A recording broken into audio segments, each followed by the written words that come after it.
We Do Biz. 3 minutes Un expert. Un conseil. sur We Do Biz. Et ce conseil sur We Do Biz, c'est tout de suite dans le monde commercial avec Evelyne Platnik-Cohen, fondatrice de Booster Academy. Bonjour Evelyne. Bonjour. Alors, depuis la semaine dernière déjà, est-ce que ça va ? Oui, très bien. Et cette semaine, je crois qu'on va parler des objections. Ces clients qui sont pas si sympas et qui essayent de nous embêter un peu. Hein. Ça fâche. Alors, j'aurais juste enlevé une vraie croyance. C'est que vous savez, quand on parle d'un schéma de vente, d'un processus de vente, on vous dit toujours, vous avez la prise de contact, vous avez la découverte, vous avez l'argumentaire et puis vous avez les objections et la conclusion. Alors, enlevez tout de suite les objections de l'étape de la vente. On n'est pas obligé de vivre des objections. Hein, donc, l'objection, c'est pas une finalité en tant que telle et on peut ne pas en avoir. Ne soyons pas surpris. Mais des fois, on en a quand même. Alors des fois on en a. Déjà, je crois que la première chose, c'est qu'il faut différencier question d'objection.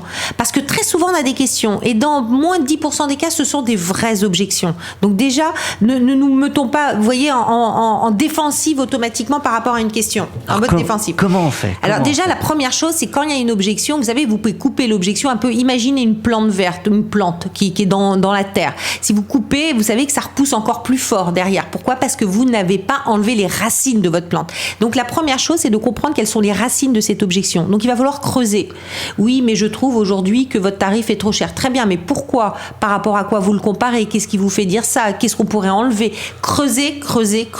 Quand vous avez bien creusé, que vous avez bien compris quelle était l'objection, il va falloir y répondre. Et là, on a plusieurs techniques. Alors, les petites techniques comme ça, j'ai que 3 minutes, donc je vais en donner 3. La première technique, c'est la technique boomerang. C'est-à-dire attention que derrière vous. Ça retombe, voilà. Globalement, la personne vous dit oui, mais ça, je l'enlève. J'enlève cette partie-là, c'est peut-être trop cher ou c'est pas pris. Très bien, mais madame, vous pouvez l'enlever.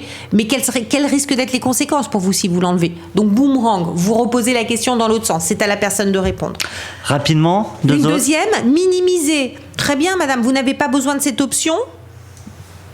Mais cela ne va pas changer grand-chose au tarif final. Donc, vous minimisez en fait l'objection du client. Très bien.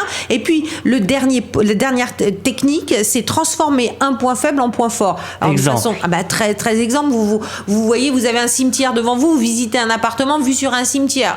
Réponse à l'objection, oui, mais vous avez de la verdure et c'est extrêmement calme. Monsieur. J'imagine. Eh bien, la chronique s'éteint tout de suite. Un grand merci à toi, Evelyne Platnik-Cohen, fondatrice de Booster Academy. C'était les chroniques d'experts sur We Do Biz Radio. Merci. À la semaine prochaine.